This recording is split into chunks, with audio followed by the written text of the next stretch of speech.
This is a very emotional moment for all of us. But I want to thank all of our allies that have come out here today. All of our allies, all of our accomplices. At this very moment, you will now be our other half.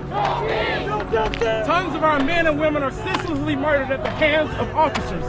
And that must stop immediately. If you're the person to my right, I trust you. If you're the person to my left and in front of me, I trust you. In this very moment, I ask that you have each other's back.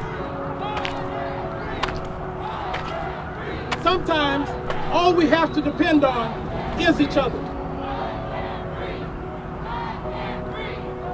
I am a law enforcement officer. I'm a small business owner. Most importantly, I am a husband, I am a father, and I am a black man.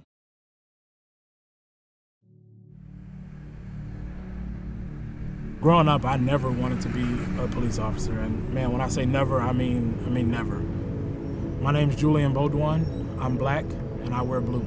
I happen to be one of only 2 black state law enforcement officers in South Dakota. You cannot see me in uniform. I'm not a representation of my agency.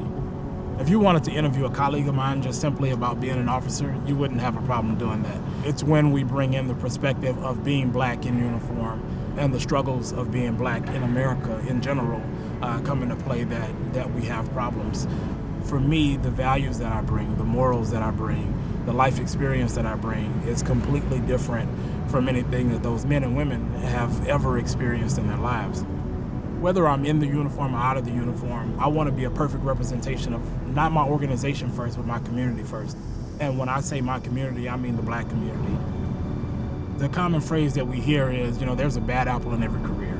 The entire phrase, which most people forget about, is that one bad apple spoils the entire bunch. Our career is a service to the community, not a service to each other.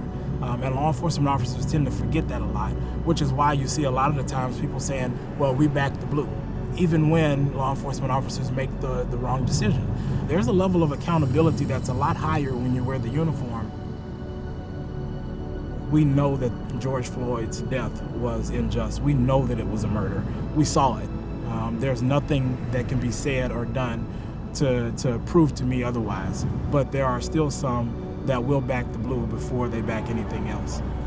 When you talk about what happened, hurt is what happened to our community. Anger is what happened in our community.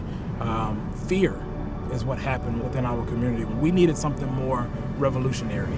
And so after the murder of George Floyd, we saw a global response to include a response here in Sioux Falls. I felt the responsibility to my community to go out and give the speech that I did. It was purely a speech of unity, purely a speech of love, and how we can come together and overcome this adversity in order to change our injustice system. I had never experienced such a rush of love. And you have to excuse me if I get kind of teary-eyed, because that's exactly what I felt was. I felt love from my community. I felt like what I did was the right thing, and it was proven by the support that came from this community. We had 3,000 to 5,000 people hold up their fists in unity and show support for one another. And it wasn't in anger towards any law enforcement officers, but it was in anger of the unjust system that we have. But it was also a show of unity that we will get this right.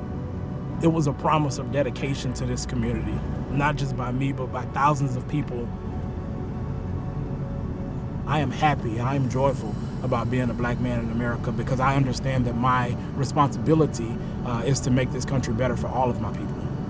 The question of being close to racial justice is a difficult one because we don't see change in our justice system immediately. When you talk about the impact that a change in the judicial system or the justice system has in the community, we need that to be an immediate change. But it's probably at least 5 years down the road, specifically in Sioux Falls, before we start to see some change. No justice! No peace! No justice! No peace! Say his name! George Floyd! Say his name! George Floyd!